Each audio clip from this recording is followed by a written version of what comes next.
Saudações, meus queridos amigos e ouvintes do canal O Hermeneuta. Mais uma vez estamos aqui para continuar essa jornada de estudo dos arcanos maiores do tarô, hoje dando continuidade através do arcano da força, o arcano número 8 ou 11, dependendo da interpretação simbólica que você tem.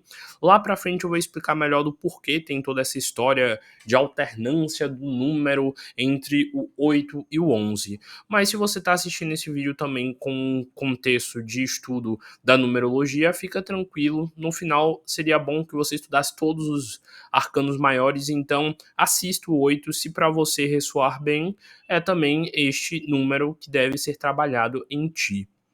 Mas, como sempre, indo logo à interpretação, hoje nós iremos estudar o arcano da força em 3 tarôs, como sempre o tarô de Waite, o tarô de Marcélia e o tarô de Oswald Wirth. Mas, para quem quiser se aprofundar, lá no canal O Clube do Tarô, que também é meu e de alguns amigos, lá temos vídeos explicando as cartas do tarô em 10 tarôs diferentes. Então vale a pena também, depois de ouvir aqui, obviamente, se você quiser ir além, dá uma assistida lá. Mas, focando agora no arcano da força, bora lá então a interpretação da carta. Como sempre, eu inicio da parte de cima para baixo da carta, então eu vou iniciar aqui interpretando um pouco deste número, que é o número 8. Aliás, eu vou passar direto para a interpretação do símbolo, que eu acho que é o mais importante dessa carta, que é o leão que tem no centro dela. Depois eu volto para o número 8 e vou descendo bonitinho, como geralmente a gente faz. Primeiro de tudo, a gente tem que entender que esse leão aí no centro da carta, ele está sendo corrigido de certa forma. Ele está sendo controlado de certa forma, com gentileza. Apesar do nome da carta ser a força, ela fala sobre uma força mental e uma força psíquica e não uma força física. E este leão aí, ele está sendo gentilmente controlado e amansado por essa mulher aí, que é a deusa Sofia, a deusa da sabedoria. Mais pra frente eu vou explicar isso tudo profundamente. Mas por que eu tô dando tanto enfoque nesse animal no centro da carta? Porque todo o simbolismo do arcano da força, ele é baseado neste animal e da relação que nós temos com este animal para que possamos realmente evoluir. E durante toda essa explicação aqui, eu vou contextualizar para vocês por que este animal ele é tão importante. Para a gente entender melhor este animal que está no centro da carta, que poderia, entre muitas aspas, ser qualquer animal, mas o leão, ele exemplifica muito bem o significado disso, eu vou ter que falar para vocês um pouquinho sobre as teorias de Freud e a sua visão através da psicanálise, para vocês entenderem quem de verdade é esse leão. Dando logo spoiler, é você este leão. Mas bora lá para entender por que você é esse tal leão e por que é tão importante controlar este tal leão aí nesta carta quando ela estiver saindo para uma tiragem para você ou caso você seja regido por ela. Lá na teoria da psicanálise, lembrando, eu vou dar uma explicação bem rasa, bem por cima, porque o foco aqui não é um estudo psicanalítico, mas sim um estudo do tarô. Se eu der alguma informação errada, mil perdões, boa sorte para quem achou que está errado. Se você puder, comenta aí certinho qual é a coisa, qual é a interpretação certa, mas para o estudo e entendimento da carta, essa explicação aqui curta e rápida que eu vou dar vai ser o suficiente. Lá na teoria da psicanálise de Freud, nós temos vários níveis de desenvolvimento do psiquismo. O primeiro nível de desenvolvimento da mente humana seria o id, que seria meio que uma identidade associada a o nosso ser em seu início mais primitivo. O id seria um instinto animal, seria aquele momento onde o animal não tem uma consciência de si, ele não tem uma associação a um nome, que nem você acha que seu nome é fulano de tal. Esse animal, ele basicamente reage, ele vive para se alimentar, ele vive para caçar, para beber água e para se manter abrigado. E ele basicamente é aquele animal que vive para reagir ao que acontece no meio. Então, lembra que sempre esses caras que mexem com animais na natureza, o que, é que eles falam? Que nenhum animal é perigoso, que eles só reagem para se defender se for necessário. Então, se você deixar o animal tranquilo e quieto na dele, ele não fará nada contra você.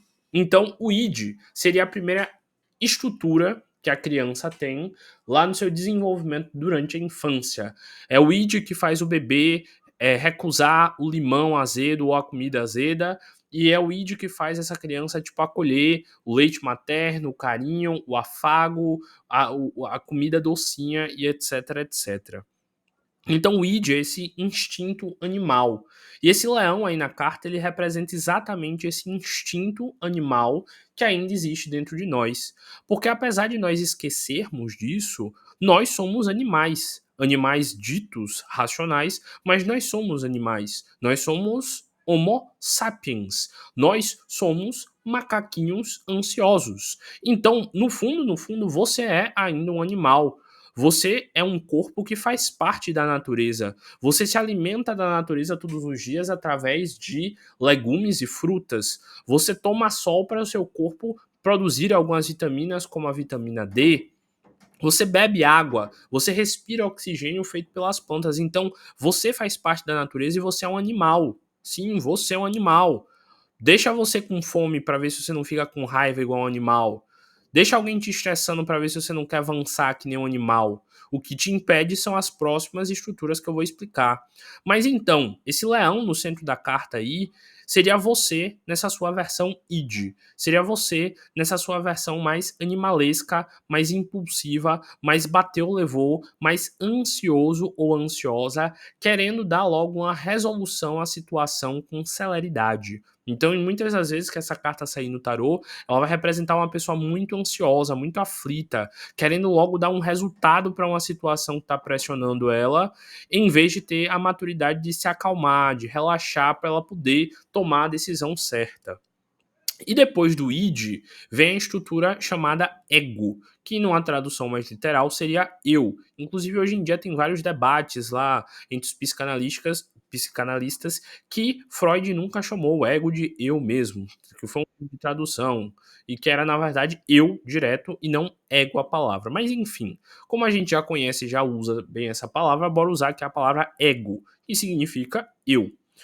É dito que mais ou menos na infância existe um processo onde a criança deixa de ser esse estado de psiquismo de id, meio que animalesco, para passar a ter uma identificação de eu.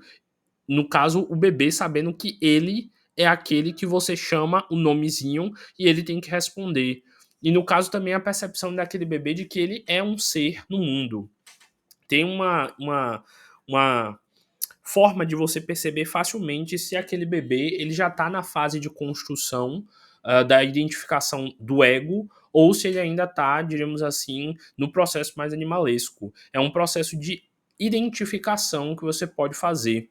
Por exemplo, bebês muito pequenos, quando você coloca ele na frente do espelho, ou você filma o rosto dele e ele se vê no celular, ele não reconhece ele mesmo. Então é uma forma de perceber se aquela criança já tem uma identificação de quem é ela no mundo, segundo a psicanálise, seria tipo, sei lá, você fazer um risco vermelho na testa dela, botar um ponto de vermelho de batom na testa dela e botar essa criança na frente do espelho.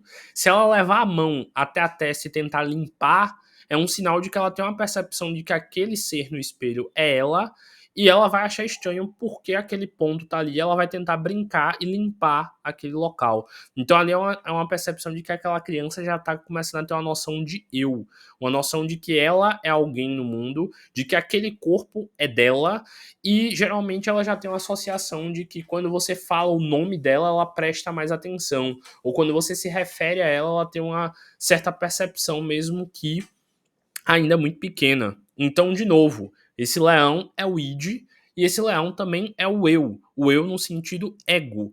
Porque em muitas interpretações, principalmente nas espirituais, o ego é o processo de individualização, de individuação. Você é o indivíduo fulano de tal, que se chama tal, que é filho de dona tal, que é filho de dono fulano, e que nasceu no dia tal, na hora tal, e por isso você viveu de tal vida e você é você. Então, o ego seriam todas essas informações que foram postas na sua cabeça, te induzindo a acreditar que você é este corpo aí que está me ouvindo. E como você acredita que você é este corpo aí que você está me ouvindo, você vai ter uma tendência a querer defender este corpo que você está me ouvindo, defender quando alguém falar mal de você, lembrando que geralmente a pessoa cita o teu nome e depois fala fulano, fulano é assim, assim, assado. E você vai querer defender porque você acredita que ser você é, na verdade, outro conceito. Então esse leão aí, ele também representa seu ego, representa a sua individuação e a ideia de que você é um ser, de que você é uma parte neste processo criativo. Então, ter essa noção de um eu, ele é importante para você entender o significado da carta associado a toda essa percepção de quem é ser você. Tanto que boa parte dos estudos espirituais que hoje em dia a gente vê, como quando se trata das crenças limitantes, quando se trata do processo de meditação e enfim, fala-se a importância de a gente desfazer esses traços e esses pensamentos, essas ideias, essas memórias negativas que existem em nós, associado a este falso ego, essa falsa pessoa que você é, e também fala-se também da importância da gente se libertar dessa ideia de egoísmo, de eu tenho de me defender, para todo mundo trabalhar a ideia de que nós temos de nos defender, já que nós vivemos num ecossistema e todo mundo está no mesmo barco. Então, este leão aí também é o seu ego de querer que, sei lá, seu marido seja só seu, o seu ego de querer que a situação seja só sua, seja só sobre você, e a sua ansiedade de querer que aquilo seja resolvido a qualquer custo, rápido para você. Então esse leão aí, ele representa o ego no sentido de que esse leão representa você e o quanto você acha que você é o centro do universo. Porque você está vivendo uma história chamada vida, onde você acha que você é o personagem principal. E você acredita que tudo que está acontecendo ao redor é sobre você. Então, esse leão aí, ele representa o seu ego, a sua vaidade, o seu orgulho e o fato de você se sentir mais importante que todo mundo na matéria, todo mundo mais importante que todo mundo nessa realidade, a ponto de achar que você é especial. Que você é especial é, mas não por você ser esta pessoa aí que me ouve, que tem um nome tal, que tem idade tal, que mora na cidade tal. Você é importante porque você é filho de Deus, você é uma fagulha divina, mas enfim, isso eu explico muito mais profundamente lá no vídeo sobre o arcano do sol. Assistam lá que vocês vão entender melhor.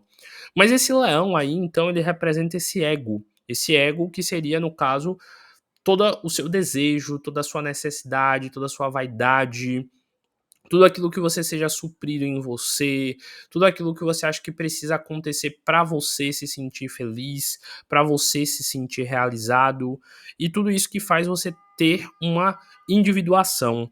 E o leão, como a gente sabe, ele é um animal muito bom para representar isso daí, porque no tarô, o tarô ele tem uma grande ligação com a parte espiritual e com a parte dos signos. Então aqui também, de certa forma, tá dando um simbolismo do leão como todas as características do signo de Leão. Então, se você for regido por essa carta, também estude tudo sobre o signo de Leão e como equilibrar as características do signo de Leão com o signo oposto, que seria o signo de Aquário, para você aprender a controlar toda essa energia aí desse leonino que tem aí.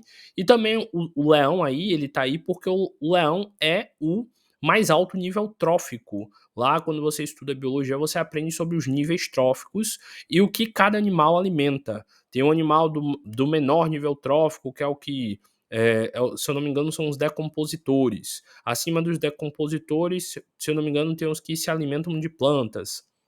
Acima dos que se alimentam de planta, tem os que comem a carne dos que se alimentam de planta, e por aí vai. Enfim, se eu não me engano, os decompositores são o último nível. Enfim, não importa. O que importa aqui é a gente entender que O leão geralmente é chamado de quê? O rei da selva, o mais alto, o mais poderoso, o que consegue estar acima de todos os outros. Então, nessa carta aqui, colocar o leão como agente é meio como que dizer o seguinte: mesmo você se sentindo o leão, o rei da selva, mesmo você se sentindo o ser mais evoluído deste plano, por ser um ser humano, você ainda é um animal e você ainda faz parte da natureza e você ainda age como um animal quando é necessário.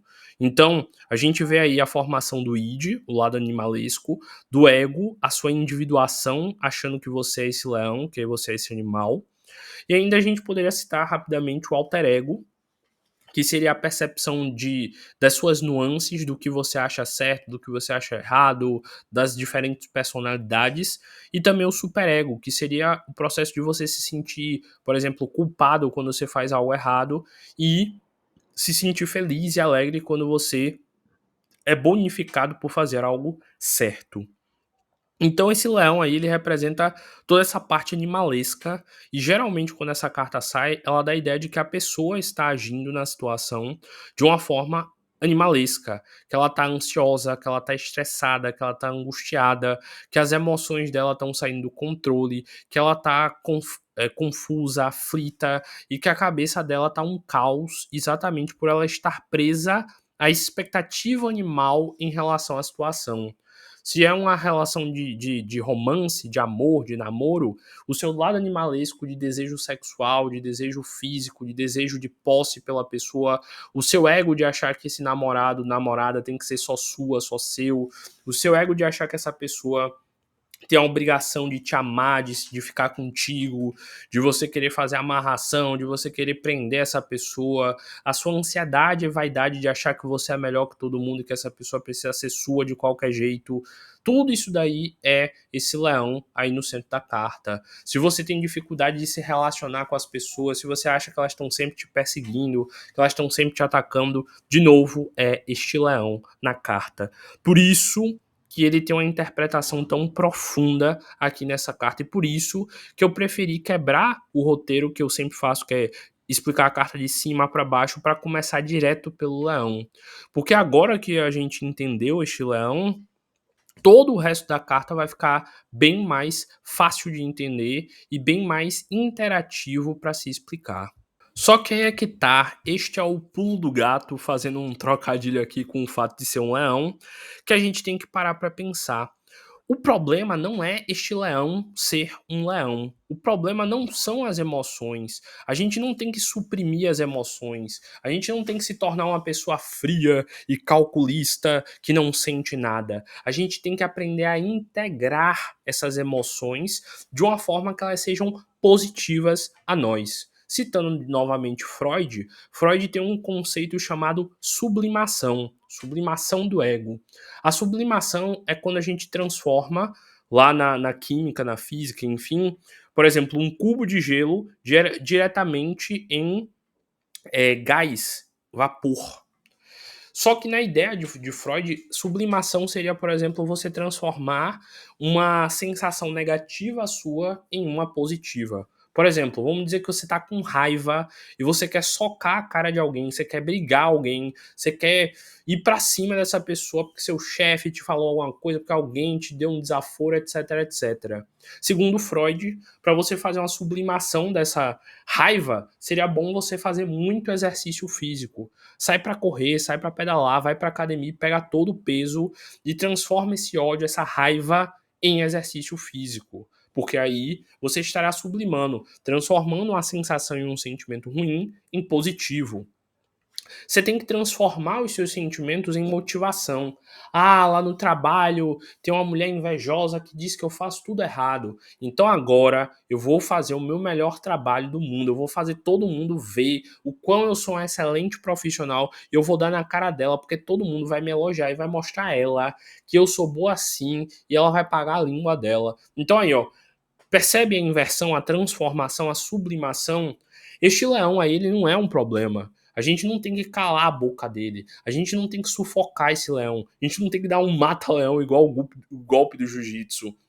A gente tem que usar a força deste leão ao nosso favor. Se você está ansioso por alguma coisa, transforma essa ansiedade em uma percepção do porquê eu estou tão ansioso.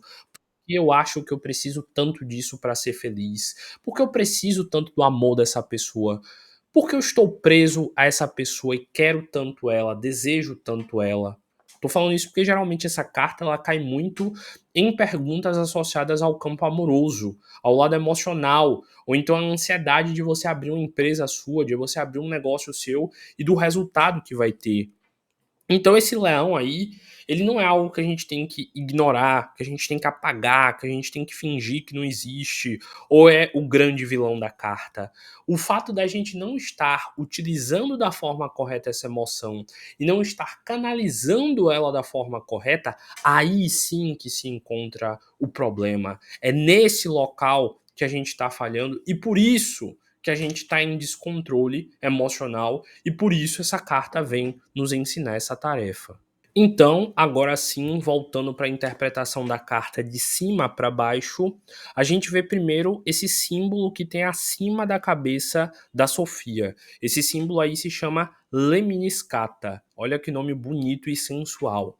A Lemniscata é o nome correto na geometria desse símbolo do 8 deitado que todo mundo conhece como um símbolo do infinito. Tanto que a Lemniscata realmente ele é como se fosse um círculo cruzado onde realmente não tem fim. Depois pesquisem no Google Lemniscata e vocês vão ver até alguns desenhos que mostram que ela realmente não tem começo nem fim. E ter a lemniscata aí acima da cabeça seria como ter aquela auréola que os que os santos têm, aquela auréola que eles têm em cima da cabeça, aquela aura, aquele halo, que é o nome correto, que eles têm acima da cabeça, no sentido de que todo o conhecimento do mundo, toda a experiência, tudo que você viveu no caminho da sua vida, te preparou para viver esse momento com maturidade. Sabe o filme, quando a gente está assistindo um filme e o mestre passa um monte de tarefa pro aprendiz? Eu aprendi a ficar olhando assim do tipo, mestre, não tem sentido nenhum esse treinamento que você tá me dando, mas que lá na frente, na hora de enfrentar o vilão, tudo aquilo que foi ensinado faz sentido. Segundo a visão espiritual, a nossa vida também é assim. Tudo o que aconteceu no passado, todas as experiências que passaram por nós, são experiências que estavam ali para nos deixar preparados para viver o momento do agora. Então, tecnicamente, ter este ralo aí, esse símbolo do infinito aí, significa o seguinte: dentro de você, da sua mente, dos seus aprendizados de vida, já tem as respostas, os comportamentos, as atitudes, a forma correta de você agir para conseguir ter a sabedoria de domar esse leão. A questão é que às vezes a gente vai passando pela vida e a gente esquece de usar ferramentas que já são nossas ao nosso favor. E aí, só quando a gente lembra, só quando a gente se acalma, a gente pensa, rapaz, e se eu fizer isso daqui? E a gente vai lá e acha uma solução mirabolante para a situação. Então, ter esse infinito aí representa que quando a gente passa por uma situação diferente e difícil, a gente tem que ir para esse repertório de vivências da nossa encarnação para a gente poder pensar e ver, opa, será que algum conhecimento meu do passado me ajudaria a ficar menos ansioso, menos nervoso, menos angustiado pela essa situação que eu estou passando? Então, esse símbolo aí da Lemniscata representa tanto o infinito de conhecimento, tanto o lado espiritual, porque o halo no santo ou no anjo representa o oitavo chakra, que seria um chakra associado a puxar o conhecimento do inconsciente coletivo, da mente do todo. Ao ter essa lemniscata acima da cabeça, meio que representa isso, que olha, a vida é sobre aprendizado, você vai continuar sempre aprendendo, coisas sempre vão continuar a acontecer e você vai se conectar cada vez mais com a essência do mundo. E aí, no cabelo da Sofia, a gente vê várias plantinhas. Não vou me arriscar aqui em que tipo de plantinha é, porque cada versão vai desenhar de uma forma diferente. Mas se a gente observar, são folhinhas em formatos triangular. E o formato triangular geralmente está associado ao elemento fogo. No caso, a nossa vontade associada à nossa racionalidade, no caso o elemento fogo com o elemento ar, é o que vai ajudar a gente a controlar a animalidade, que seria o elemento terra, e a emoção confusa, que seria o elemento água. Porque, para quem não sabe, o tarô ele é dividido nos arcanos menores em 4 elementos. E os elementos associados à terra e à água são os elementos que representam, no caso da terra, a polaridade feminina positiva e no caso da água, a polaridade feminina negativa. Enquanto no homem, a masculinidade, o elemento fogo seria a polaridade positiva e a polaridade negativa masculina seria o naipe de espadas, o naipe de ar. Então, Sofia aí, ela representa a razão e também a força de vontade do elemento fogo. Mesmo ela sendo uma figura feminina, aí, no caso, ela representa uma figura feminina de equilíbrio, então tá tranquilo. Tanto que, se a gente parar para pensar, o leão aqui, ele representa o próprio signo de leão, e a transição do signo de leão para, no caso, Sofia, que representa aí, pode representar o signo de Virgem. Tanto que algumas pessoas dizem que aqui não é Sofia, mas sim seria a deusa Têmis, que é a deusa da justiça, que é a responsável pelo signo de Virgem e pelo signo de Libra. Mas aí também é debate ideológico, importante é o que a gente está explicando aqui, que a Sofia aí, ela tá gentilmente, Sofia, sopro, Sofia, olha como o nome Sofia é soprado, porque ela representa o conhecimento do sopro divino. E a Sofia aí, ela tá gentilmente, olha a feição dela, tranquila, leve, na paz. Ela coloca ali as mãos na boca do leão e ela segura. Enquanto com uma mão ela faz carinho por cima da cabeça do leão, do tipo, ó, eu tô aqui no controle, ela segura com a outra mão a boca dele, do tipo, ó, controle sua boquinha. Aqui no sentido também de você controlar o que você fala também. Já que quando a gente tá nervoso, a gente fala besteira demais no sangue quente e não percebe. Então, a Sofia aí, ela tá segurando a bait, a boca deste leão e mostrando pra ele, ó, calminha aí, segura a emoção pra não fazer besteira. E, de certa forma, a gente vê meio que um yin yang nessa carta. Olha a posição do leão. Daria pra ser tipo o yang e ela o yin, ou enfim, um processo de equilíbrio e de rotação. Mas enfim, aí já é viagem minha mesmo. E de novo a gente vê a Sofia aí com um traje branco, que representa a pureza, que representa a neutralidade, a leveza. E de novo, ela não tá matando o leão, ela não tá ignorando o leão, ela não tá suprimindo, ela não tá se tornando fria, ela não tá desligando as emoções dela. Ela está canalizando, trabalhando, recorrendo e transformando essas emoções em emoções mais positivas, ou então mais úteis.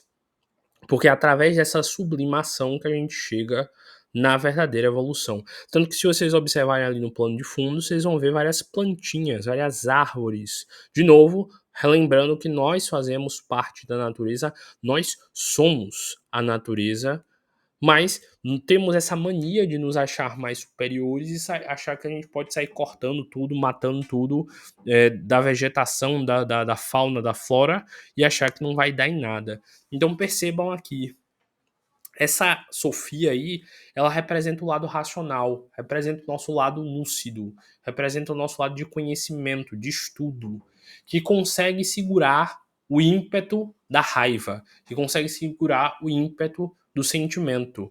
Por exemplo, você sabe que se você for na raiva e fizer algo contra alguém e fizer uma lesão contra alguém, você pode ir preso. Então a Sofia seria tipo a parte do superego que iria te dizer, ó, não vá, não exagere, ó, você sabe que se você fizer isso daí vai ter muita consequência, então fica quietinho e ouve na paz. E depois você se resolve na situação. Então, de novo, essa carta ela fala sobre o controle da razão, sobre o impulso cego da emoção. Então essa carta ela fala muito sobre o processo de integrar-se com as suas sombras. Segundo agora a psicologia analítica junguiana, Jung tem muito esse conceito, todos nós somos sol, no caso luz e sombras. Você conscientemente, tudo que você pensa e tudo que você é, é luz. Então, você está emitindo a sua luz, a sua forma de ver o mundo a todo instante para todas as coisas. E tudo aquilo que você não quer ver e também não consegue ver e esconde de você seria a sua sombra, seria aquilo que fica no seu inconsciente, seria aquilo que você tenta esconder de si. E essa carta fala exatamente sobre a integração da nossa sombra. Porque geralmente o que nos deixa com raiva, com ódio, que nos deixa inseguro, dependente, com medo, é a nossa sombra. É parte do nosso lado sensível, mal resolvido, que está ali querendo encontrar espaço para se demonstrar. Depois procurem mais do conceito de sombra. Em alguma das cartas eu vou provavelmente me aprofundar, mas basicamente eu deixo a seguinte ideia para vocês. Tudo, absolutamente tudo que te incomoda nas outras pessoas é porque também faz parte de você. Tudo que você se incomoda quando alguém faz, quando alguém diz, quando alguém age, é porque você também faz isso, só que de outra forma, meio que escondida, onde você não se culpa e não se julga. Porque quando se trata da gente, a gente sempre tem um motivo pra ser. Ah, eu briguei, gritei com fulano, mas fulano mereceu porque ele fez isso, isso e isso. Então a gente sempre coloca uma razão por trás dos absurdos que a gente faz e das besteiras que a gente faz por impulso. Então essa carta ela também fala sobre essa parte sombra, sobre a gente pensar, poxa, eu tô com muito ciúme e saiu a carta da força pedindo pra eu controlar meu ciúme. Tá, mas por que eu tenho um ciúme? Por que eu me sinto inseguro ou insegura a ponto de ter o ciúme? Sofia, aí seria esse momento que a gente para entender, opa, eu tô quase indo para essa emoção com força. Peraí, por que eu tenho essa emoção? Por que ela tá forte assim em mim? E por que ela tá me mexendo dessa forma? Já que a gente também está falando sobre esse simbolismo do leão com tanta profundidade, eu acabei me lembrando aqui da história de um dos 12 trabalhos de Hércules, que é muito interessante para quem quiser, inclusive, aprender sobre astrologia. Cada um dos 12 trabalhos de Hércules está associado a um dos signos. Tem vários sites que ensinam sobre isso, como, por exemplo, os sites associados a Marcelo Del Débio, o site, se eu não me engano, Projeto Mayhem, a wiki do Del Débio, que ele explica também a correlação entre cada um dos trabalhos de Hércules a um signo. Então seria muito bom para você entender, conhecer mais também sobre o equilíbrio do seu signo através desses mitos. Mas aqui falando sobre o leão de Nemeia, já que a gente está falando sobre todas as possíveis interpretações desse leão, eu vou contar rapidamente a história de Hércules, porque vocês vão ver como o que a história ensina é basicamente exatamente o simbolismo dessa carta, no caso da relação que nós devemos ter com o ego e de como devemos controlar esse ego. Eu vou ler aqui rapidinho um resumo que eu fiz estudando na época sobre os 12 trabalhos de Hércules, um texto que eu fiz, então eu vou ler aqui mais ou menos por cima, é claro que dando pausas para explicar, mas prestem bastante atenção que vai ajudar muito na interpretação e no entendimento desse leão aí na carta da força no tarô de Waite. Em alguns textos, este é o primeiro trabalho, em outros é o quinto trabalho, porque seguindo a ordem cronológica, o quinto trabalho seria o quinto signo, que seria Leão.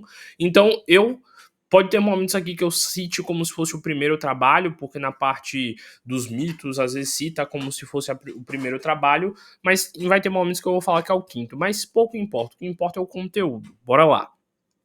O quinto trabalho de Hércules, a captura do leão de Nemeia. Nessa história, a gente vai aprender a entender como controlar essa ardente e incontrolável fera que existe dentro de nós. É como se existisse dentro de cada um de nós um tal leão de Nemeia. Bora lá, então, conhecer essa história. Na cidade de Nemeia, vivia no fundo de uma caverna um leão terrível, concebido por Selene, uma temida feiticeira. Vale aqui um parêntese porque existem várias versões deste mito de como surgiu esse leão, mas eu acho essa uma das mais interessantes porque Selene era uma deusa lunar em alguns mitos gregos. E por ela ser um mito lunar, pode representar aqui de novo as emoções. Quando vocês assistirem lá o Arcano sobre a Lua, vocês vão entender por que eu falei que Selene e a Lua falam sobre as nossas emoções mais profundas e às vezes sobre emoções mal resolvidas. Então, essa feiticeira que foi expulsa de uma cidade com um sentimento de meio que de raiva, meio que de vingança por ela ter sido excluída, no caso, tendo uma reação a uma situação que fez ela se sentir magoada, que fez ela se sentir atacada, que fez ela se sentir mal, ela foi e lançou essa maldição. Querendo vingar-se dos habitantes da cidade que haviam expulsado, fez surgir uma terrível criatura. Cobrindo a pele do leão com uma poção mágica, a criatura se tornou indestrutível, sendo incapaz de ser transpassada sua pele por qualquer arma já criada pelos homens. O que é que esse trecho significa? O teu ego, ele é tão grande, a sua noção de si, de valor e de querer se proteger é tão grande que às vezes você quer tanto defender a você que não importa a arma, a fala, o insulto, a forma com que alguém te trate ou diga sobre você ainda assim irá se manter firme querendo defender este ego.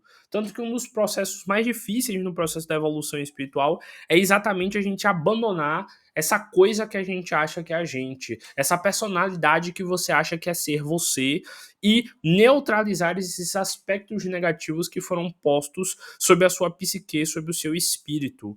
Se você não tivesse sido ensinado a se chamar fulano de tal, se não tivessem te dito que você tinha um jeito teimoso, uma personalidade com tais características, talvez você fosse muito mais neutro e muito mais equilibrado. Muitas das crenças que lhe dirigem estão associadas à figura que foi associada à sua mente sendo chamada de você. Continuando. Quando saía da caverna, este leão devorava os habitantes de Nemeia.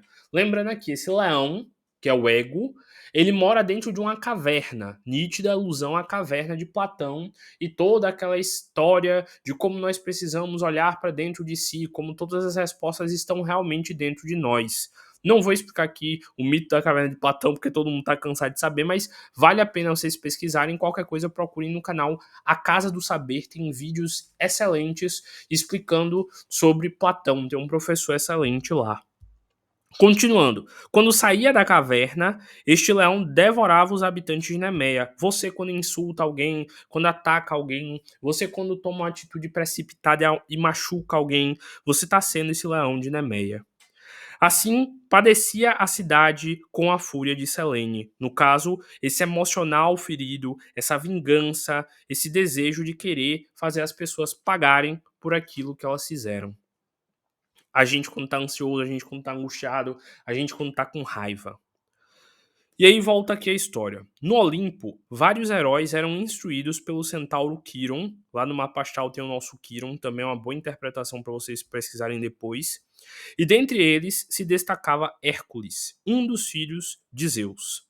Percebendo sua bravura, lealdade e dignidade, apesar de um grande orgulho, Zeus resolveu iniciar Hércules nos mistérios do Olimpo, escrevendo com letras de fogo em uma toalha de ouro as 12 tarefas que ele tinha de realizar. Por isso que alguns chamam esse trabalho de o primeiro trabalho, porque é o trabalho de morte do ego, de cessação do ego. Lembrando que aqui não é morte no sentido de extinguir, mas sim de aprender a controlar e usar o ego a seu favor.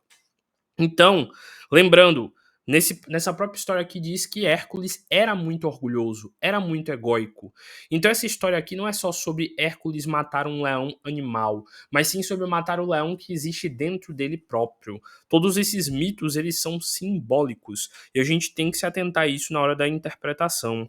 Então, ao Zeus mandar Hércules ir atrás de matar o leão de Nemeia, para que ele fosse ensinado os mistérios, meio que quando Hércules terminasse de realizar todos os 12 trabalhos, ele se tornaria um deus, porque ele teria se libertado de todas as coisas que nos tornam humanos, demasiadamente humanos.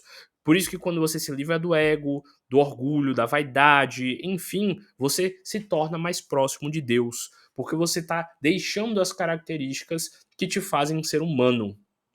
Por exemplo, vamos pensar num urso. Como é que você pensa num urso? Você pensa no urso como um animal grande, peludo e forte.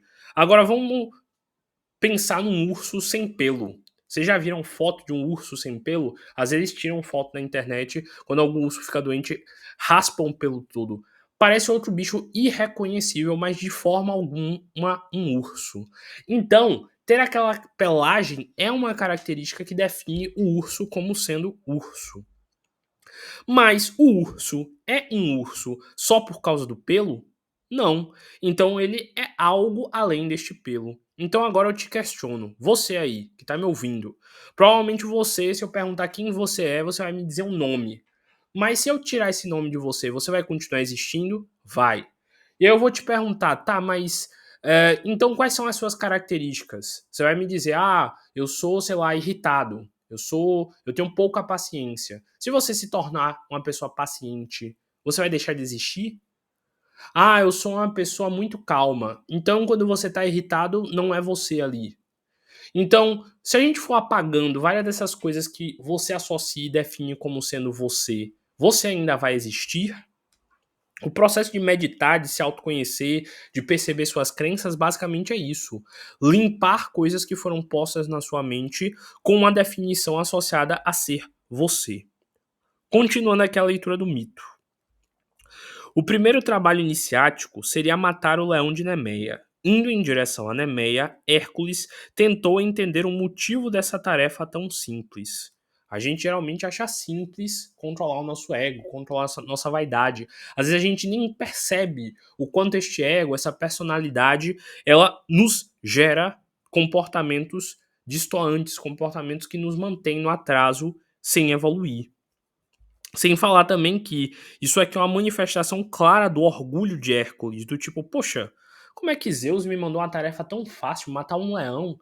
Eu, um grande caçador que já matei tantos animais, por que eu tenho de matar este tal leão de Nemeia? Se eu mato tantos animais, esse leão vai ser a coisa mais fácil do mundo. E aí continua a história. Ao adentrar a cidade, não encontrou nenhum aldeão, afinal todos viviam escondidos com medo.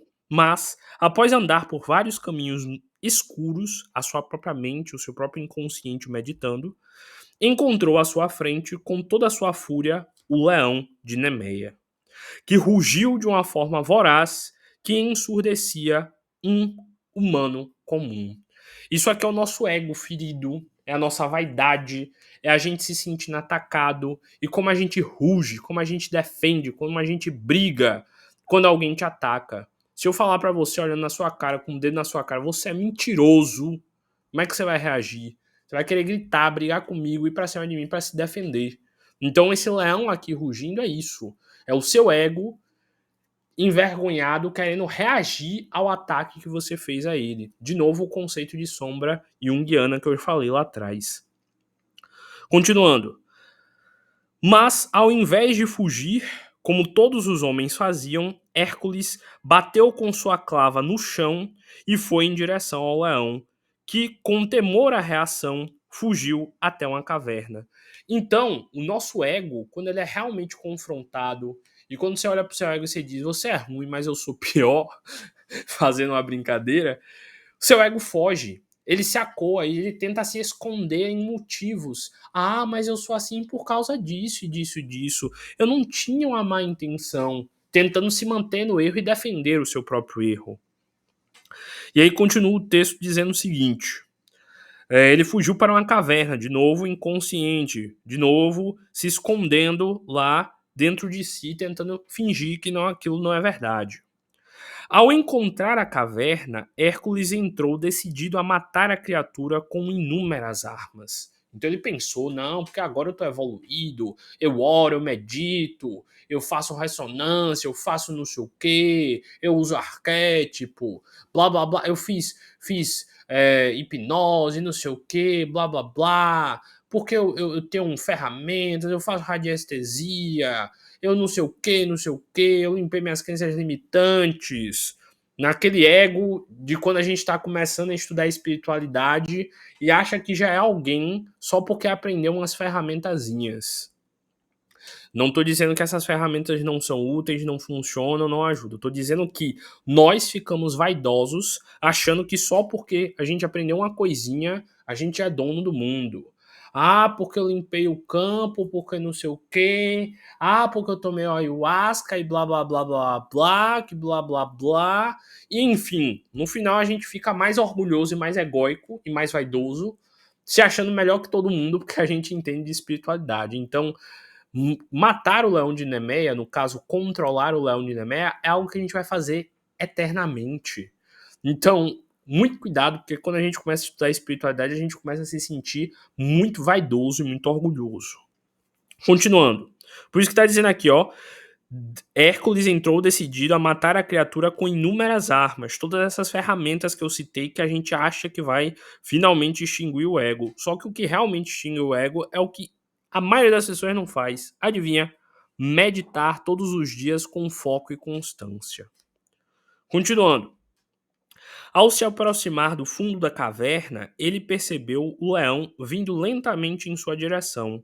O leão era enorme, e fixando o olhar em Hércules, com seus olhos brilhantes e enigmáticos, Hércules foi surpreendido pelo ataque do leão, travando contra ele uma batalha terrível. Então, mais uma vez, como o nosso ego tenta nos persuadir, tenta nos envolver na sua magia de continuar sendo aquela velha pessoa atrasada em vez de evoluir. De como esse ego tenta nos enganar a se manter no velho padrão, nos fazendo continuar refém e escravo dele. E aí continua o texto. Hércules fugiu da caverna assustado, mas resolveu retornar com suas armas. Fez todo tipo de golpes, mas percebeu que eles não conseguiam perfurar a pele. Então, a gente fugindo e voltando para tentar continuar a lapidação durante esse período. E vendo que, às vezes, muitas dessas ferramentas que a gente quer usar não vão ter o resultado suficiente se a gente não se comprometer a mudar. E aí continua. Mais uma vez ele foi surpreendido pelo ataque feroz do monstro e fugiu. Fora da caverna, Hércules refletiu sobre a tarefa e decidiu enfrentar o leão sem armas. Talvez fosse essa a sua grande tarefa. De novo, quando você está meditando sozinho, respirando, se conhecendo, refletindo a sua mente, é quando você está tentando enfrentar este leão sem as armas. Mas às vezes você precisa ter usado várias armas, aprendido várias coisas para poder você realmente conseguir usar seus braços sozinho. E aí continua.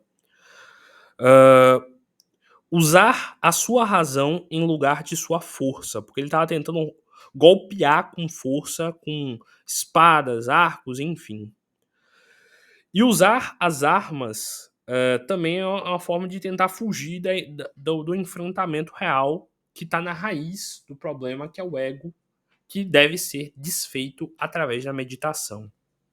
E aí, continuando. Alcançando o fundo da caverna, viu novamente o leão se aproximando e fixando seu olhar sobre Hércules. Surpreso, Hércules viu que o brilho nos olhos do leão era um espelho que refletia a sua própria imagem. Então, no final, Hércules não estava com medo do leão, ele estava com medo dele mesmo. Continuando. Ferozmente, o leão avançava contra Hércules. Depois de uma longa luta, Hércules estrangulou o leão, que caiu morto. De novo, o golpe mata-leão, se vocês pararem para pesquisar e estudar, ele na verdade deixa a pessoa desacordada durante um tempo e meio que assustada quando ela acorda dela ter sido apagada. Então, matar o leão aqui, de novo, não é uma morte no sentido extinguiu. É matar no sentido de controlou ele a ponto dele parecer morto, de tanto sob o controle que ele estava. E aí continua. Ele percebeu que o leão, na verdade, era ele mesmo, sem que o polimento da vida social o obrigava a ser. Então, tirando as máscaras, nós conhecemos esse leão de verdade. Então, ele aos poucos foi percebendo que ele não precisava de força bruta, no caso, sentimento, agressividade, mas sim de racionalidade para observar como vencer aquele leão. Levando seu corpo para fora da caverna, Hércules viu o tamanho real do animal, que não parecia tão grande assim, porque agora ele estava vendo de forma racional o animal e não com medo que ele criava na cabeça dele. Resolveu olhar mais uma vez em seus olhos e viu que não havia nada lá dentro. Ele havia conseguido vencer a si mesmo e o seu orgulho. depois procurem os textos de Osho sobre o ego, vocês vão entender muito melhor sobre como controlar e entender ele. Arrancou o pelo do animal com as suas próprias garras. Então, o pelo do animal, a carne, o couro do animal, que era intransponível, só conseguiu ser furado, só conseguiu ser rasgado e limpo pelas próprias unhas, pelas próprias garras deste animal. Então percebam, no final, é você que vai ter que fazer o processo de limpeza, de mudança de você mesmo. E aí continua. Resolveu olhar mais uma vez. Lá, lá, lá. Arrancou o pelo do animal com suas próprias garras, já que nenhuma lâmina poderia cortar a pele.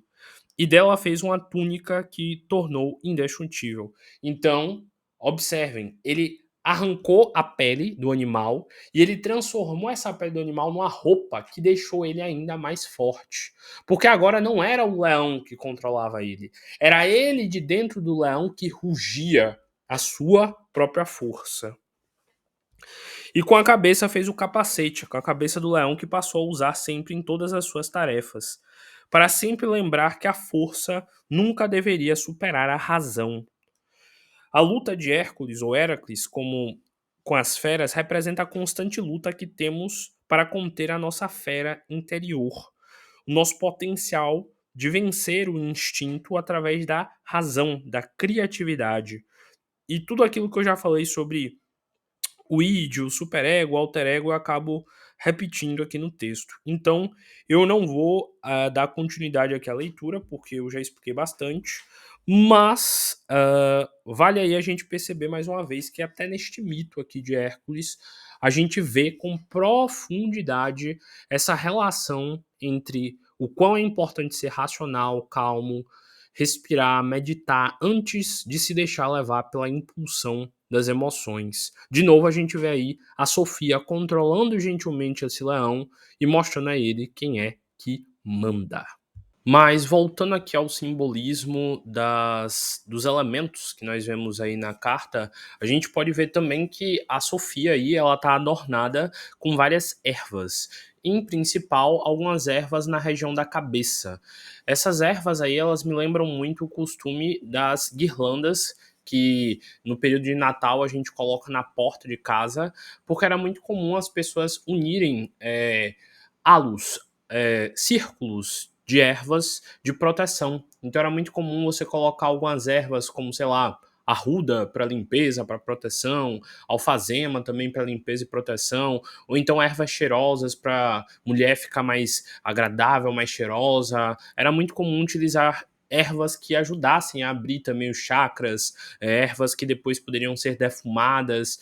Era sempre um processo de limpeza e de proteção. Então a gente também vê aí a Sofia adornada com várias plantas para mostrar também a conectividade que ela tem com a natureza, com a flora e todo esse processo de controle que ela está fazendo aí na fauna, já que é o lado animal. É um estudo aí que a gente observa que esse lado do vegetal, esse lado do conhecimento, esse lado da parte vegetal aí também mostra que ela está muito bem integrada com a natureza, ela está muito bem equilibrada com a natureza, por isso, assim, ela conhece muito bem tudo que ela precisa utilizar como artifício para exercer o controle sobre esse leão. Então a gente observa aí que todo esse lado das ervas mostra o quanto a Sofia, de certa forma, simbolicamente, é uma mulher que está integrada com a natureza, que cuida de suas plantas, que tem suas plantinhas, que vai para o meio da natureza, que vai em cachoeiras, que medita, uma pessoa que pensa e percebe o valor do sol, da sua luz, do seu brilho, da fotossíntese, tudo que a gente vai estudar em muitas das outras cartas, no caso aí mostrando que a sabedoria da Sofia vem da natureza. A sabedoria de Sofia vem dela observar tudo que está fora e perceber que é como que está dentro, assim como diz a lei da correspondência lá no Kybalion das 7 leis herméticas. Então achei que também vale a pena a gente focar um pouquinho nessa guirlanda aí que ela usa na cabeça, nessa coroa de flores e de folhas que mostram aí muito bem todo esse simbolismo espiritual. Então a gente de novo observa aí que ela tem uma certa pureza, ela tem uma certa ligação com a natureza que a faz ser tão leve, tão tranquila, tão constante. Eu gosto muito de uma animação chamada Hunter vs Hunter, eu até cito ela em alguma explicação de carta aqui, onde fala que Netero, que era um dos homens mais sábios desse anime e com mais força espiritual e poder, ele tinha a mentalidade de um vegetal, uma mente tão tranquila e uma resistência tal qual a de um vegetal. E isso era mostrado e falado como um grande elogio. Ele era tão tranquilo, ele era tão leve, a aura dele era tão constante, era tão equilibrada que ele era como se fosse uma planta. Ele tinha a firmeza, a frieza de um vegetal, a tranquilidade. Ele estava perfeitamente integrado com a natureza a ponto da vibração energética dele ser parecida com a própria vibração que uma árvore, por exemplo, teria. Então, a gente vê aí mais uma vez o quanto se tornar parte da natureza e ser essa vibração também é uma das grandes coisas, uma das grandes forças que define o que nós somos e ajuda a controlar. Então essa pureza que Sofia tem, ela mostra que a força que ela tem, de novo, não é uma força física, mas é uma força de saber o jeito correto de controlar as situações e mediar elas. Tem uma frase, inclusive, que é muito conhecida no meio espiritual, que fala assim: não há nada mais suave do que a água, mas mesmo assim ela derrota a pedra. Ela não luta contra a pedra, ela flui ao redor. Então, essa frase ela nos relembra a importância de nos adaptarmos às situações, de entendermos as situações como não intransponíveis, mas sim como situações que a gente sempre tem como levar no jeitinho e equilibrar ela e contornar ela, entender que as nossas emoções, elas também são assim. O tempo inteiro as nossas emoções estão oscilando. Se alguém me diz algo, se alguém me xinga, se alguém me ofende, se alguém me maltrata, se alguém toca numa ferida minha, uma das minhas reações pode ser uma reação um pouco mais, digamos assim, explosiva. Mas eu tenho de perceber essa explosão o mais rápido possível e contornar ela. Eu acho que eu até já citei aqui, mas vale relembrar, tem um dos textos de Vygotsky e de Piaget que eles falam sobre o estado mental. E eles falam o seguinte, que se a gente aprender a se controlar e se perceber durante nosso estado de tranquilidade mental, no caso, agora que você está aí relaxado, respirando calmamente, tranquilamente, de você se concentrar em perceber como você se sente quando está em paz, tem como, durante um momento onde você está começando a sentir que o estresse está subindo em você, você conseguir respirar fundo e falar, tudo bem, a situação é estressante, tudo bem, essa situação ela me causa uma tensão, mas o meu corpo não precisa ficar tenso só porque a situação é tensa. Eu posso muito bem controlar e remediar o meu estado mental ao estado de tranquilidade e mesmo assim sentir a situação e lidar com ela. Então, é muito importante a gente perceber isso como uma forma de autocontrole, como uma forma de autopercepção. Uma situação pode ser sim muito estressante, mas você pode estar tranquilo na sua mente, tranquilo em relação a ela. Tanto que tem vários estudos que falam que o estresse, que geralmente sobe o cortisol, a raiva, enfim, o cortisol gera um grande estresse no nosso corpo, nos nossos músculos, no nosso cérebro. Então, conseguir ter a tranquilidade de respirar calmamente, se tranquilizar e se manter calmo mesmo numa situação estressante é algo que ajuda muito o seu corpo a se manter com a jovialidade, com a força e com a confiança dele. Então, a carta da força aí ela nos explica muito sobre isso, sobre o quão é importante a gente ancorar a nossa mente num estado de equilíbrio e tranquilidade, onde a gente sempre possa voltar quando a gente estiver se sentindo perdido, quando a gente estiver se sentindo sem o que saber fazer, exatamente pelo caos emocional que está nos envolvendo. Então, prestem atenção na beleza dessa carta, do quanto a gente pode contornar pedras no caminho, assim como essa frase que eu falei sobre a água nos ensina, para que a gente possa ser maleável. Afinal, a água aqui, eu citei até essa frase, inclusive, pelo sentido de que a água geralmente é vista como o elemento responsável pelo lado emocional no tarô. Então, repetindo a frase: não há nada mais suave do que a água. Mesmo assim, ela derrota a pedra. Ela não luta, ela flui ao redor. Então, a gente tem como fluir ao redor das pedras, contornando elas e utilizando elas ao nosso favor. As represas, por exemplo, a gente usa uma contenção a esse sentimento de uma forma a gente conseguir equilibrar e controlar melhor o fluxo. Lá nos vídeos sobre o elemento água e sobre os arcanos do naipe de copas eu vou falar isso melhor, mas segundo o lado espiritual, é como se a gente tivesse um mar de emoções dentro do nosso coração e que a gente tem que aprender a beber uma copa por vez, uma taça por vez dos nossos sentimentos para equilibrar a nossa mente. Afinal, quando a gente bebe uma copa por vez, um copinho de água por vez, a gente não se afoga enquanto a gente igual a gente se afogaria tentando beber todo o mar de emoções. Então, mais uma vez, a gente vê aí sobre o quão é importante ter um equilíbrio com a natureza, um equilíbrio com essa parte emocional e essa parte sensível para conseguir compreender melhor o arcano da força. Bem, eu acho que em relação ao tarô de Oswald, o tarô de Waite, que é o primeiro aqui, eu acho que eu já falei o suficiente. Então vamos passar para o tarô de Marsella.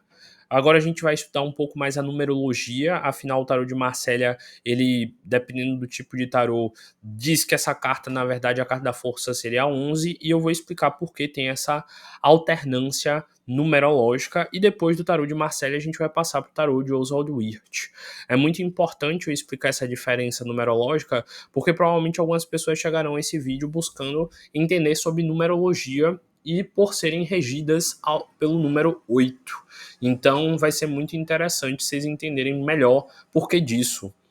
E se você veio aqui pela parte numerológica, o 8 a gente pode ver ele, de certa forma, na Lemniscata, que é o símbolo do infinito que está acima da cabeça da Sofia, correto? E por que o número 8 é um número que geralmente é associado à prosperidade, à abundância financeira, ao infinito? Porque se a gente parar para pensar, a maioria das coisas que na nossa vida nos impedem de ganhar mais dinheiro, de ter mais prosperidade, são as nossas emoções. Por exemplo, vamos dizer que você tem que fazer um trabalho que é muito difícil e a sua emoção tá lá, tipo, eu não quero fazer isso, eu tô cansado, eu tô desanimado. É controlando a sua emoção que você vai conseguir reconduzir a sua mente a se sentir animado. Não, vou fazer sim, vou levar isso aqui como um desafio e eu vou me provar que eu sou capaz. Então, ao controlar as suas emoções, você vai conseguir fazer muita coisa.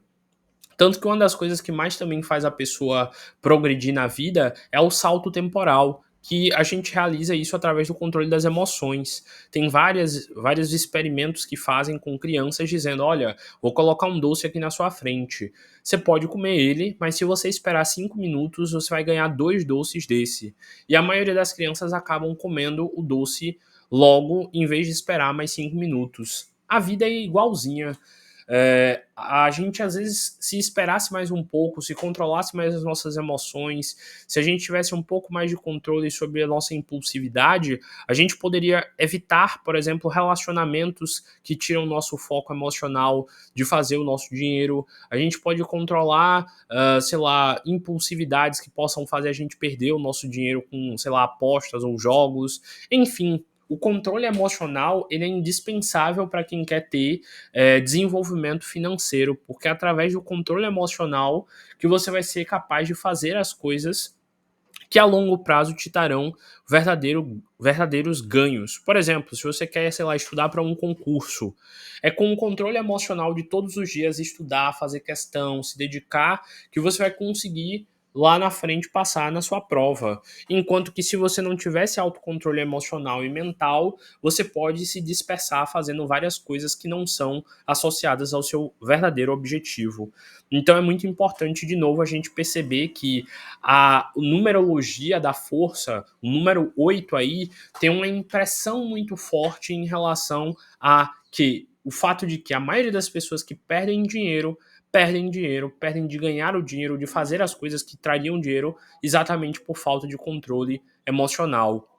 Às vezes você é jovem, você quer só pensar em curtição, em pegar gente, em fazer sexo, enfim, e você perde um monte de energia sua com essas coisas. Às vezes você é preguiçoso, às vezes você tá desanimado, às vezes seu emocional não tá bom, às vezes você não tá dormindo bem, você não tá comendo bem, e tudo isso acaba atrapalhando o seu emocional.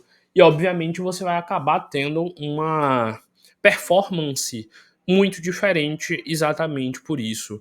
Então vale essa reflexão aí para a gente entender melhor que o número 8 aqui na força também representa essa parte de que a abundância, tanto material, quanto espiritual, quanto de conhecimento, ela vem através do controle das nossas emoções pela nossa razão. Razão essa que, se encaminhada da forma correta, consegue induzir o sentimento certo que a gente precisa para se motivar, para se impulsionar e para querer fazer com que as situações se modifiquem. Então, bora lá dar continuidade, vamos para o tarô de Oswald Wirth. Quer dizer, para o tarô de Waite e depois o de Oswald Wirth. Então, agora aqui, dando continuidade ao tarô de Marsella, a gente pode mais uma vez analisar a carta. Como na carta do tarô de Marsella não tem tanta diferença física, digamos assim, do desenho, eu vou explicar um pouco mais sobre a parte da numerologia. Como eu sei que algumas pessoas vão vir atrás desse vídeo pela parte numerológica, eu vou fazer uma diferenciação aqui e explicar por que no tarô de Marsella o arcano da força é considerado o arcano número 11 e por que no tarô de Waite o arcano da força é considerado o arcano 8. Primeiro de tudo, a gente tem que entender aqui que existe uma diferença no sentido das escolas de interpretação do tarô. Como a gente sabe, o tarô de Marseille é um tarô francês. Eu sempre cito, inclusive, que as cores da carta geralmente são as cores dos tarôs de Marseille mais tradicionais, as cores da bandeira da França. E tem vários outros elementos associados à sociedade francesa da época. Então, a interpretação que a gente tem de um tarô como o de Marselha é a interpretação que a escola francesa tinha na época de como o tarô deveria ser e da numerologia e da correspondência dele lá da época. Eu não vou me aprofundar muito nisso, porque aqui não é o objetivo, mas basicamente o tarô de Marselha ele tinha o número 11 devido a uma das formas de organização que o pessoal na época tinha para interpretar essa carta. Eu já ouvi várias teorias do porquê o arcano número 11 é o arcano da força no tarô de Marselha. E eu vou contar aqui para vocês entenderem mais ou menos o porquê disso. É dito que na época as pessoas que sabiam jogar tarô geralmente eram pessoas que já tinham um certo conhecimento espiritual. E como geralmente as pessoas usavam muito o tarô na época como uma ferramenta oracular mais familiar, ou então algo mais fechado, ou então algo como para tirar um certo dinheiro, eles não queriam que todo mundo soubesse jogar tarô.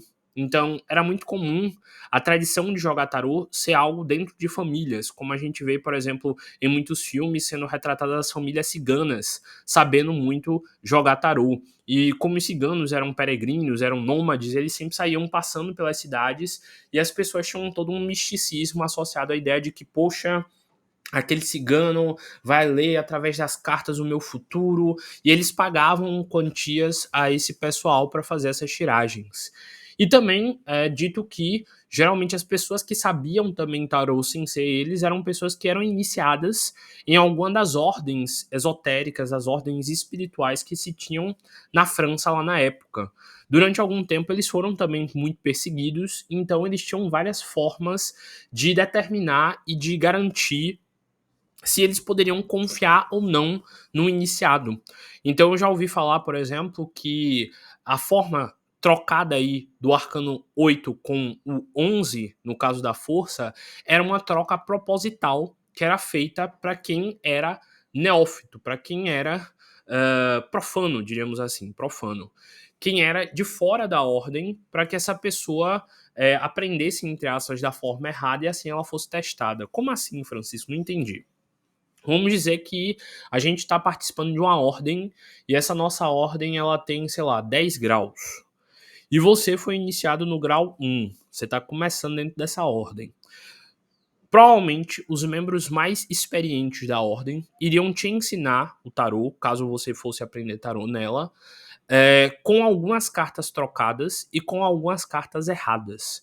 Então, invertia a força pela justiça, trocava a explicação, em vez do elemento da espada ser o elemento ar, era elemento fogo, e em vez do naipe de paus ser o naipe de fogo, ele era a representação do elemento ar. Também tinham essas trocas.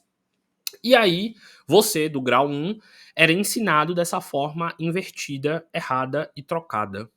Então, se simplesmente, sei lá, pessoas da cidade começassem a saber jogar tarô e elas começassem a mostrar e ensinar para os outros de fora como o tarô era jogado, essas pessoas, quando se questionasse a ela, ó, o naipe de paus, ele representa o quê? Se a pessoa trocasse e falasse errado, representa o elemento ar, eles já saberiam, opa, então algum dos fulaninhos do grau 1 jogou na roda, jogou na conversa o segredo do tarô e algum dos novatos está mentindo. Quer dizer, está mentindo para nós, está passando a informação e a gente sabe que é um deles porque eles estão passando a informação errada. Então vamos dizer que tinham 3 iniciados. Para um iniciado novo, eu ia dizer que o naipe de paus era ar, para outro eu ia dizer que era fogo e para outro eu ia dizer que era terra, sei lá. Ia mudar a explicação. Então, o que espalhasse a conversa, eu ia saber, porque para ele em específico eu tinha ensinado de errado de tal forma que só ele saberia. Então, dizem também que essa inversão do 8 com 11 era feito também como uma forma de saber. Tanto que o tarô de Marselha era um tarô muito popular entre pessoas que não eram iniciadas em ordens. Quer dizer, todo mundo usava. Mas é dito que o tarô que ficou mais popular, o de Marselha mais popular, ele já vem com, entre aspas, esse erro do 8 como sendo o arcano da justiça e do 11 sendo o arcano da força. Porque exatamente quem divulgou e passou para todo mundo, para o povão, essa versão passou errado por não ter subido os graus e por ter explanado essa explicação antes mesmo de chegar no grau correto, onde iriam dizer para ele, olha, sua fé foi testada, a gente percebeu que você realmente é um homem sério, então, na verdade, agora a gente vai te explicar a forma certa do tarô. Tanto que era muito comum fazerem isso também com as esferas da árvore da vida. Eles trocavam a ordem das esferas e depois eles ensinavam a forma correta. Tudo bem que aqui é uma das versões que eu ouvi de boca em palestras e também em alguns livros sobre um dos possíveis motivos. Isso daí é algo muito antigo, a gente não tem como ter certeza se foi realmente esse o motivo, ou também se foi apenas uma rinha de abordagem, como eu gosto de brincar. Porque tem outras linhas de interpretação, como a da escola inglesa, que foi fundada com Waite, e lá os magos da Golden Dawn, que interpretam de outra forma, que eu vou explicar agora e vocês vão entender porque é mais lógico. Então, primeiro de tudo, essa troca do 8 com 11 pode ser por este motivo que eu citei agora nessa história. Ou então pode ser porque eles realmente acreditavam que a justiça era 8 e a força era 11. Ou pode ser qualquer outro lá motivo. Mas essas são algumas das teorias. Isso significa que o tarô de Marselha está errado? Não. Isso significa que você não pode jogar tarô com a justiça sendo 8 e a força sendo 11? Também não. Você pode jogar muito bem, tranquilo, e dar a interpretação que você quiser. Apenas quando os conhecimentos foram organizados pela Golden Dawn, por Waite, e ele resolveu fazer toda uma correlação simbólica entre o tarô e também os signos e os planetas, houve essa mudança. Tanto que, por exemplo, no tarô de Marselha e em alguns tarôs mais antigos, a primeira carta é a carta do mago. Já no de Waite e nos mais atuais, a primeira carta é o arcano do louco como número 0. E nos tarôs mais antigos, como o de Marselha, o louco seria o arcano 22, no caso representando o fim da jornada. Enquanto nos mais atuais, diríamos assim, nos que seguem a corrente inglesa, o arcano do louco é o arcano número 0. Então isso também lá no vídeo sobre numerologia eu explico um pouco mais e falo que dependendo da interpretação que você queira dar, você pode fazer isso daí. Então, se para você, na numerologia lá, saiu o número 8 ou 11, assista os dois vídeos e perceba, eu acho que no meu caso, se o meu PI, meu PE, enfim, meu RVA é 8, eu vou estudar os dois arcanos e vou identificar, poxa, eu acho que comigo serve para isso. Então, deixando aqui mais claro ainda para vocês. No tarô da Golden Dawn, com o Waite, seguindo uma linha astrológica e uma linha de interpretação com os signos, o signo de Áries estaria associado ao arcano do Imperador. O signo de Touro associado ao arcano do Hierofante. O signo de Gêmeos aos enamorados. O signo do Carro seria o signo de Câncer. E a força aí seria o número 8, porque estaria associado ao signo de Leão. Tanto que se a gente observar qual é a principal coisa no arcano da força, é um leão. Então, como o oitavo signo é o signo de Leão, faz muito mais sentido a força ser o arcano número 8, como o signo de Leão, do que ela ser o arcano número 11, que seria, no caso, o arcano da justiça. Tanto que se a gente continuar, o eremita, ele é visto como um signo de virgem. A roda da fortuna, que é o arcano número 10, é visto como o signo seguinte ao signo de virgem, que seria, por exemplo, o signo de Libra. E depois, e depois viria o signo de Libra com o arcano da justiça, exatamente. É Virgem, que é a roda da fortuna. Isso. E aí equilibra direitinho.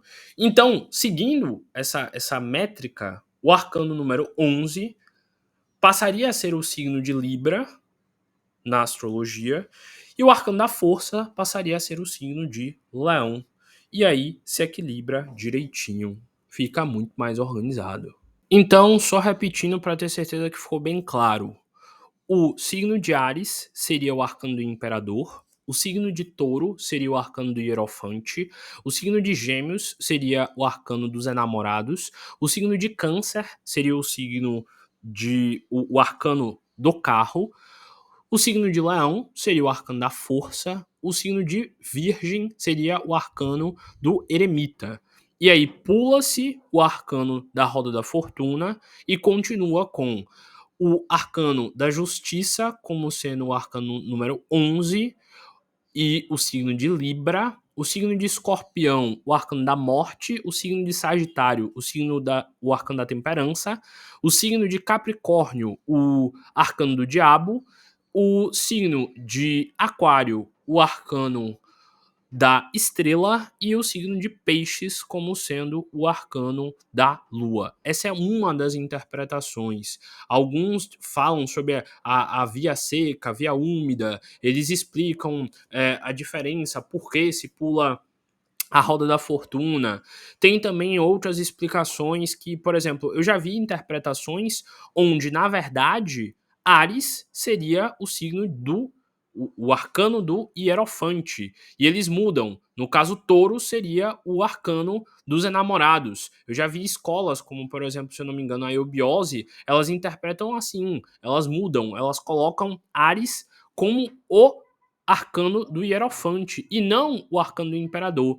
Eu, por exemplo, entendo muito mais o Imperador e todas as características dele, sim, como sendo o signo de Áries. E também vejo muito mais as características de Touro como sendo o Hierofante. Mas, de novo, a gente observa aí mais uma vez como tudo isso vai de interpretação.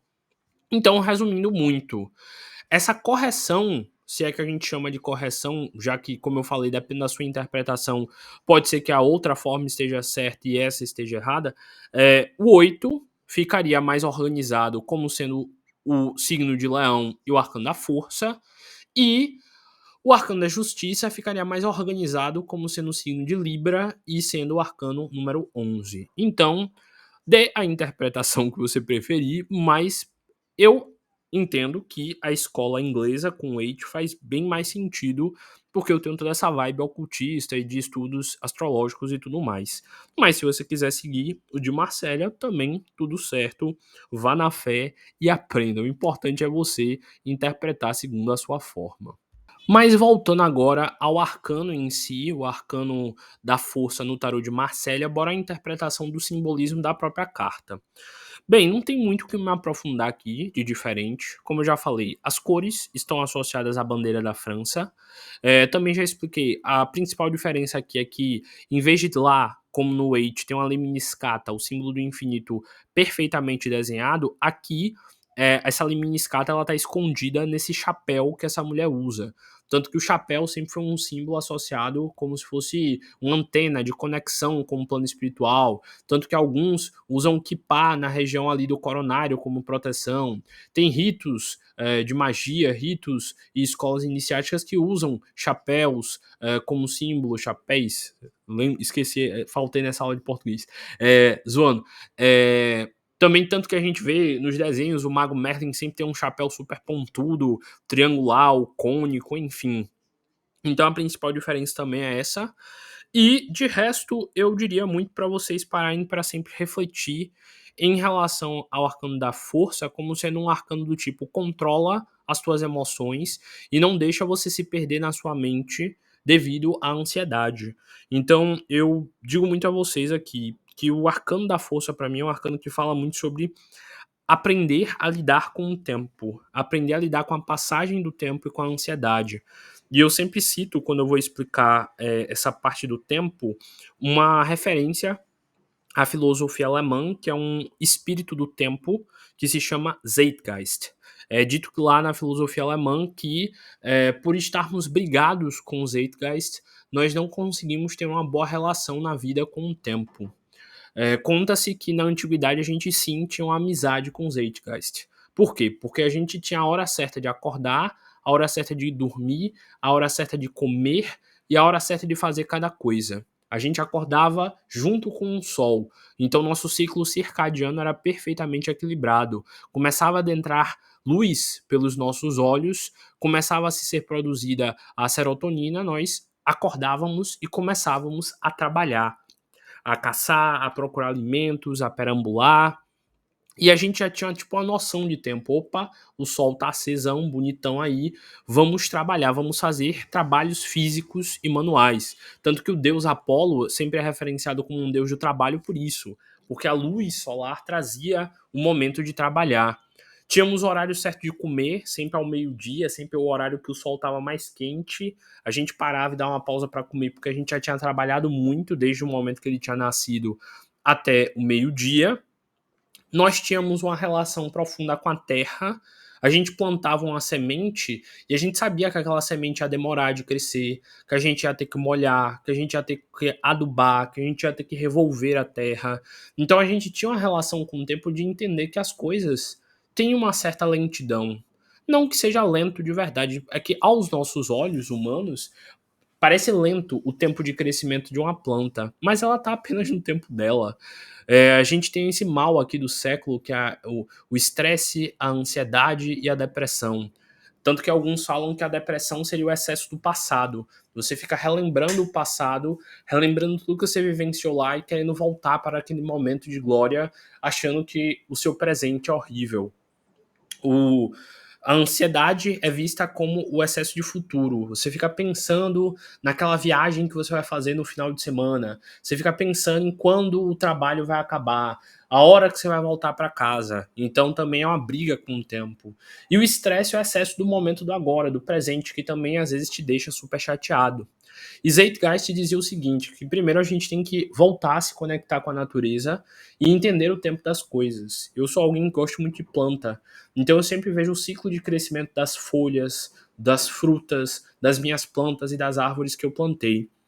E eu observo que elas estão sempre no ritmo delas, constantemente crescendo, se desenvolvendo e chegando a novos patamares de uma forma pura e profunda.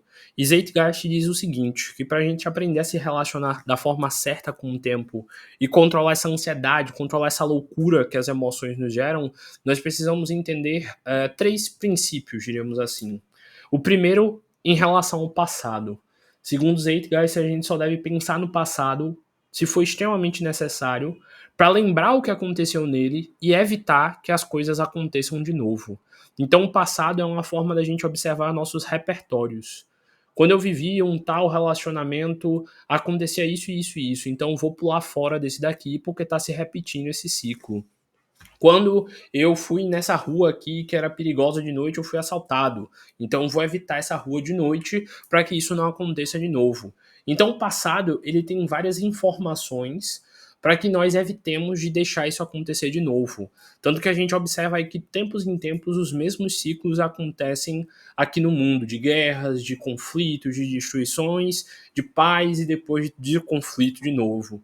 Então o Zeitgeist diz que o passado a gente não deve ficar pensando muito, a não ser para lembrar dos nossos erros e evitar de cometer eles de novo. Zeitgeist também diz o seguinte, que em relação ao futuro, a gente só deve pensar também se for necessário para marcar metas. Por exemplo, vamos dizer que sua meta é passar num concurso, então a sua meta é fazer aquela prova de concurso lá no final do ano e passar nela, certo? Então, se seu objetivo é passar naquela prova, você já demarcou lá no futuro que você quer tirar uma boa nota naquela prova. Então, pronto, lá no futuro está demarcado o que você quer. Você tem que então voltar para o presente e começar o quê? Fazer questão todos os dias, ler livros todos os dias, assistir videoaula todos os dias, fazer exercícios, cuidar do seu corpo e fazer tudo o que faça com que lá no dia da prova você tenha o melhor desempenho possível para ser entregue. Então, o futuro ele tem que sempre ser demarcado. Lá no futuro eu quero ter minha casa. Tudo bem, uma casa como eu quero custa tantos mil. Quais são os meios que eu tenho para conseguir essa casa? Tá bom, posso fazer um consórcio, posso pegar um empréstimo e comprar, posso fazer tal coisa. Então, eu vou trilhar o caminho que me fará, naquele tempo que eu determinei, conseguir essa tal casa. Então, o futuro, segundo Zeitgeist, é sempre a gente demarcar saltos temporais, locais que a gente quer alcançar, para depois a gente olhar a nossa realidade e ir construindo aos poucos a efetividade desse caminho. E segundo ele, o presente é um presente que Deus nos deu. Um presente de se refazer a todo instante e de criar uma nova vida. Então o Zeitgeist diz o seguinte, que se a gente parar para pensar o tempo inteiro no presente, nós iremos viver de verdade com o tempo. Vamos dizer que eu estou angustiado porque algo vai acontecer amanhã. Vai acontecer amanhã. Hoje eu estou aqui parado fazendo isso. Então não tem por que eu me preocupar. Tanto que a palavra preocupação vem disso. Ocupar, que é estar fazendo algo, e fazer algo, estar ocupado com algo antes que isso aconteça. Vamos dizer que você está preocupado porque alguém não chegou em casa. Então você está ali ruminando pensamento, se irritando, se chateando, porque essa pessoa ainda não chegou em casa. E você está ocupado mentalmente reclamando disso, porque você tá pensando nessa pessoa e tá com medo dela ter sofrido alguma coisa, e você está sofrendo por antecipação. Então, se você quer ter objetivos no futuro, crie uma agenda, crie uma rotina, determine muito bem cada coisinha, cada tarefazinha que você vai realizar, e aos poucos vá materializando com o tempo essa nova vida que você quer ter. Assim você vai conseguir controlar seus sentimentos para que você não fique nem sofrendo pelo passado, nem sofrendo pelo futuro, nem sofrendo pelo agora, porque você vai ter certeza que você está sempre fazendo o que você melhor pode para alcançar a vida que você melhor merece. Então, eu deixo essa reflexão também, porque o signo de Leão, ele é um signo que é um pouco egóico, e é o signo que representa essa carta também. E ele é um signo que tem a tendência de querer acelerar as coisas, seguindo para esse simbolismo da energia leonina. E é um signo que quer sempre ser o centro das atenções e ter muito brilho, ser bem chamativo. Então, às vezes, ele quer pular logo para o momento onde ele vai ser famoso e onde ele vai ter todas as glórias. Tanto que, de novo, para vocês entenderem melhor essa carta, é importante que vocês estudem o mito de Apolo, com Daphne e estudem muito sobre aquele simbolismo, porque vocês vão entender melhor a ânsia de possuir e o tédio, quer dizer, a ânsia de desejar ter algo e o tédio que é possuir esse tal algo, que é o que acontece exatamente no mito de Apolo com Daphne. Eu acho que até vou ler e interpretar um pouco desse mito aqui, porque vai ajudar muito no simbolismo do signo de Leão na carta, e também a vocês entenderem melhor por que o signo de Leão representa um momento onde a gente precisa controlar o nosso desejo em relação a algo e como esse desejo por algo, de certa forma, nos faz querer com que isso aconteça o mais rápido possível, nos fazendo sofrer de uma forma muito profunda, exatamente por a gente desejar algo que provavelmente se a gente possuísse não iria ter tanta graça. Então, bora lá continuar aqui a interpretação desse arcano de Marsella com esse mito muito interessante.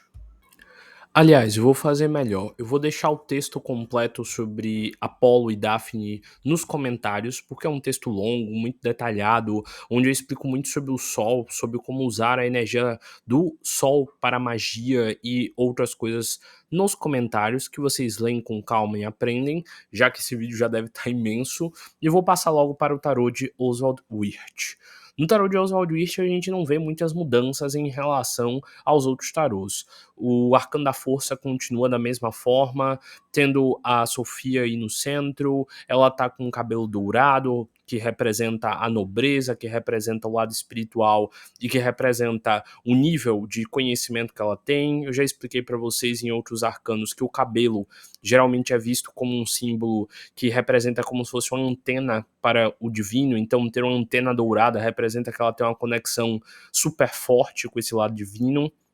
De novo, nós vemos aí o chapéu dela num formato de 8, num formato da Lemniscata, do símbolo do infinito. Vemos que aqui nessa carta ela está coroada, então ela está coroada pelos céus, ela tem o poder e o conhecimento espiritual e divino.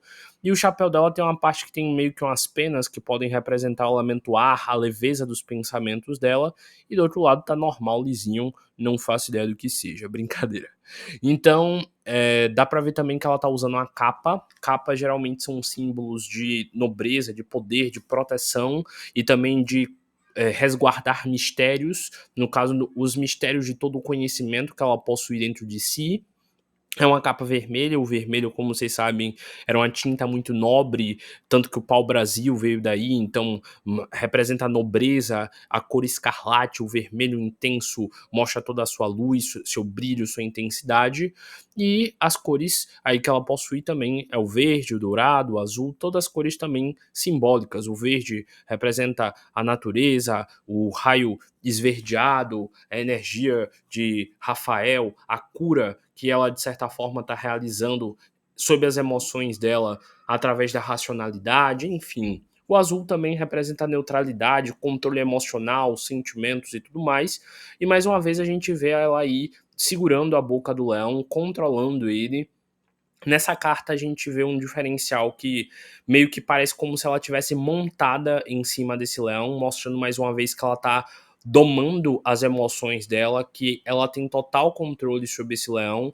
E de novo nós observamos aí o quanto a expressão dela tá neutra, tranquila, leve. Ela tá ali segurando a boca do leão, tá ali domando esse leão e tanto faz, porque ela tá tão tranquila, ela tem tanta autoconfiança que para ela tanto importa ser um leão ou não, porque ela sabe o poder que ela tem, ela sabe a capacidade que ela possui e a força que ela exerce, a força mental, a força espiritual, a autoridade que ela possui. Então, eu não tenho mais, diríamos assim, o que acrescentar. Eu acho que já ficou bem claro e profundo o significado dessa carta. Leiam aí o simbolismo de Apolo e Daphne, vai ajudar bastante para quem é do signo de Leão ou do signo de Aquário, forte no mapa.